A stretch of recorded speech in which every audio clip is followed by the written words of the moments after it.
Number 10. Thank you very much, Dominic. If I can ask Christine Gulick and Adam Milliner, please, to come to the table. The item is the allocation of decision-making for non-regulatory activities. I will maybe ask the Deputy Mayor, who was on the Governance Review, to move that. Have I got a seconder? Yep, seconded by Councillor Clow. And Christine or Adam, if you'd like to speak to the paper, please. Thank you, Mr Mayor. Good morning, everybody. The purpose of this item is to seek adoption of the updated version of the allocation of decision-making for non-regulatory activities. It is a legislative requirement for the governing body to allocate to itself and the local boards all non-regulatory decision-making. And the current version that we have was adopted in 2015. As the allocation table is published in the long-term plan, we generally have a practice of reviewing it every 3 years alongside that process. However, given the allocation of decision-making was considered so extensively as part of the governance framework review, the scope for the current review of the allocation of decision-making, we've limited to reflecting the one substantive change that the governing body did approve in September last year as part of the governance framework review.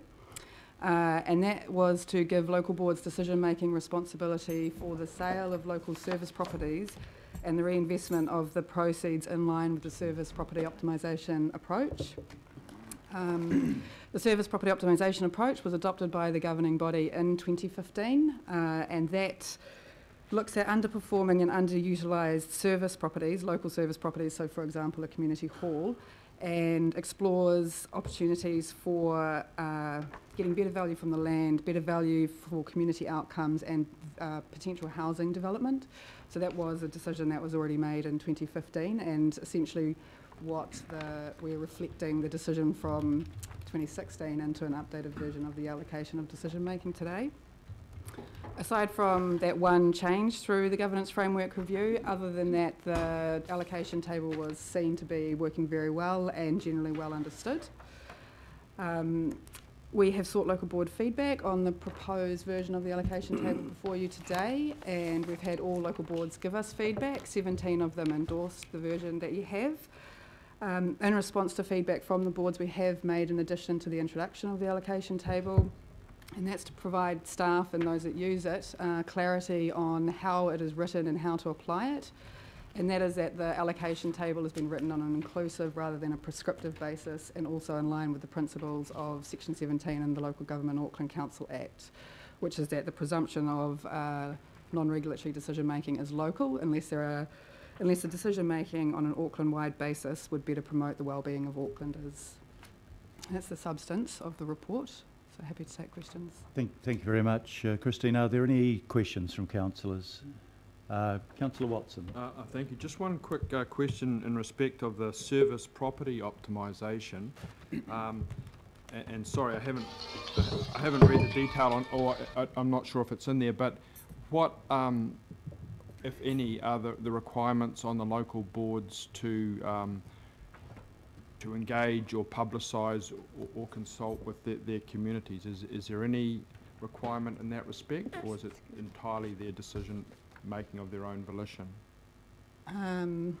So through the chair, so this is a Panuku process, and I know that the reinvestment of the proceeds would have to be something that is already for something that is already agreed in the long-term plan. So in that way, it would have been engaged by the local board with its community. I think there's one underway for Ōrākei right now, which they're working on, and so there will be engagement as part of any local board decision. So they're going out to the local community, getting feedback, and that's legislatively required for the local boards to get feedback before they make a decision. So that won't change. And like Christine said, anything that the boards fund from optimisation needs to be for an asset already or a project already agreed in the LTP or a plan like the Community Facilities Network Plan. So it's really implementing the long-term network planning of this council. Okay. Right. Thank you. Thank you, Councillor. Councillor Hulse. My question, I think, follows on from that. So just thinking about the allocation, and the table's really useful.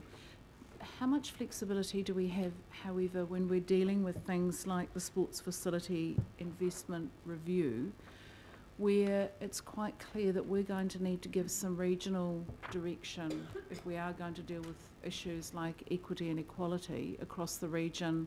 We're going to be able to, we should be able to give some fairly clear direction to the local board investment plans. How do we deal with, or can we deal with that intersect between governing body and local board when we probably need to give some clearer direction? I'm just worried a little bit that the table appears to be reasonably prescriptive and doesn't give enough ability for us to do that. So through the chair, I think, if I'm hearing you correctly, that it's that the question is around regional policy making, which is clearly a role of the governing body, and both the governing body has a role to listen to the local boards in that decision making, and the local boards have a legislative role to provide input. So I would have thought that the key way to address your concern there is to have a thorough process where the local boards are sharing their concerns with you throughout the policy development so that you can reflect that in your decision making. I don't think that you could make a, correct me if I'm wrong, I don't think the allocation table is set up to provide for the governing body to make a decision that takes away those allocations to the local boards. So a regional policy would have to still be in line with the allocation table, but if you work through it with the boards, I would hope that you'd get a good outcome for everybody. The allocation table can be reviewed as well, so if there is a need to review things, then that's also an option. Do you want to add something? Just to add to that, which is absolutely correct, but if you remember the Sports Field Fund that was agreed by the governing body a number of years ago, you created within that the ability to prioritise across the region how that sports field funding would be allocated. So it's within the governing body's decision making to decide the regional prioritisation and general location of where particular investments will be made, and then once that's happened, it falls to the local boards to decide the specifics and oversee the build and running. Yeah, thank you, Mr. Mayor. I don't want to overthink this or overcomplicate this, but I think we just need to be live to the fact that we will need to fine-tune some of this. So thinking about a live issue like playgrounds and the equitable delivery of playground and quality playground across the region, we can set the policy from the committee that Alf and I chair, but the actual delivery of that is at local board level. So we can aim for the best playgrounds available to all our young people across the region. But if the local boards choose not to deliver those playgrounds, that equity and that value, that kind of valuable resource can kind of be lost. So, you know, I just think we need to be alive to the challenges that a slightly slavish following of the allocation table can deliver. Yep. In other words, we can't sort out quality of playground despite the fact that we're giving regional direction if the local boards don't want to put their money into sorting it out. And I'm just really interested in how we deal with the practicalities. Not for this, not for today, but just to kind of flag that this is a piece of work that the subcommittee of our committee is looking at. We'll look forward to further discussion about that. It has been an issue in the media, so it may well be that we can workshop some of those issues and deal to them in due course. Deputy Mayor Bill Cashmore. Thank you, Mr. Mayor, and thank you for the staff for bringing the paper forward. The Governance Framework Review canvassed a lots of these different options, and you recall the report back to the governing body. The decisions were basically trying to keep decision making as close to the community as possible, with the exceptions. In the non-regulatory area, we certainly need to be close as we possibly can. The service property optimisation, or making the best of what we have, or putting new things in. Just because it's been there as a legacy forever doesn't mean it's going to be fit for purpose for the future. And the points that Councillor Hulse are making are very, very true, that we need to have things that are the right shape and fit for the new Auckland City and for what we're growing into. And that's not always how it has been in the past. So, Mr. Mayor, I commend the work that's been done and commend this recommendations to the governing body. Thank you very much, Deputy Mayor. Councillor Cooper. Thank you, Mr. Chairman. When you said that you think most of these delegations are working well, did you have any feedback on the amendments to policy on dogs? Because that's something that's probably one of the only policies that local boards can change, and we are seeing some real inconsistencies and complaints from the dog-owning public around the inconsistency in rules across the region, and in fact we're having to relook at all of that now, and it's really some unintended consequences. So I'm not actually proposing to change that now, but I do think, I don't know how much of that has come to your attention.